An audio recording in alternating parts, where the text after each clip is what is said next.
आजही पंचायत समितीचे उमेदवार विलास फडके आपल्यासोबत आहेत। या ठिकाणी देखील मी सांगितलं की बाबा नेरे जिल्हा परिषदेमध्ये देखील भारतीय जनता पार्टीचे उमेदवार आघाडीवर होते। या ठिकाणी विलास फडके जे शेतकरी कामगार पक्षाचे आहेत आधी गणामधून, त्यांना देखील पराभवाचा सामना करावा लागलेला आहे। हा निकाल अनपेक्षित होता का अपेक्षित होता? अपेक्षित तर नाही आहे आम्हाला, म्हणजे जीत हार हा विषय आमच्यासाठी नाही आहे, कारण आम्हाला माहीत आहे तशी टक्कर होणं गरजेचं आहे। भले हारा झाली असती चालली असती, परंतु आम्ही ज्या काही पेट्यांच्यानं बघतो आहे, जो मताधिक्य कमी आहे, तो शंकेचा कुठेतरी आम्हाला शंका वाटते। परंतु आम्ही हे हार हसत आम्ही मान्य करतो आहे आणि पुन्हा नव्या उमेदवाराने आम्ही वाटचाल करण्याचा प्रयत्न करू। ओके, मतांची टक्केवारी म्हणायची असेल किंवा मतांची जी आकडेवारी ती काय होती?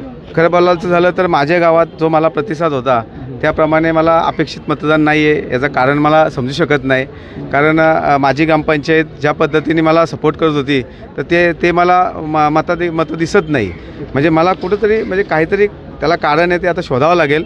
परंतु हार हा माझ्यासाठी काय मोठी गोष्ट नव्हती, कारण आम्ही या मतदारसंघात किमान 2800 मतांनी आम्ही मागे होतो विधानसभेला, आणि त्या अनुषंगाने आम्हाला म्हणजे तेवढं तोडणं एवढं सोपं पण नव्हतं, पण आम्ही बऱ्यापैकी टक्कर देण्याचा प्रयत्न केला। पण आम्हाला हे मतदान म्हणजे जे झाले त्या पद्धतीने ते मान्य पण नाही आहे। तिन्ही उमेदवारांना पराभवाचा या ठिकाणी सामना करावा लागला।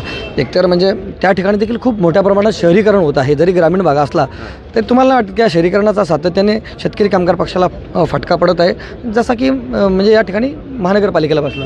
हो, तर बरोबरच आहे, पण शहरीकरण जरी असला तरी माझा जो समोरच्या उमेदवारापेक्षा जो माझा टच ज्या लोकांशी आहे, ज्या पद्धतीने मी त्यांच्याबरोबर आहे, जे प्रत्येक सुखदुःख असेल, कार्यक्रम असेल, मी ज्या पद्धतीने शहरीकरण असलं तरी आम्ही त्यांच्याशी सेक्रेटरी असतील, चेअरमन असतील, त्यांच्याशी माझा टच असताना एवढं मतदान कमी होणं आम्हाला कुठेतरी अपेक्षित नाही आहे। परंतु चला, तुम्ही बोलता त्याप्रमाणे कुठेतरी पैसा जिंकला आणि धनशक्ती जिंकली आणि जनशक्ती हारली, हाच विषय होऊ शकतो, बाकी काय नाही। तर या ठिकाणी नेरे जिल्हा परिषदेचा निकाल लागलेला आहे आणि त्या ठिकाणी देखील पुन्हा एकदा भारतीय जनता पार्टीच्या तिन्ही उमेदवारांचा विजय झालेला आहे। अर्थात मग जिल्हा परिषद असो किंवा पंचायत समिती असो, तुम्हाला हा निकाल अपेक्षित होता का? तुमची काय प्रतिक्रिया अवश्य नोंदवा। धन्यवाद।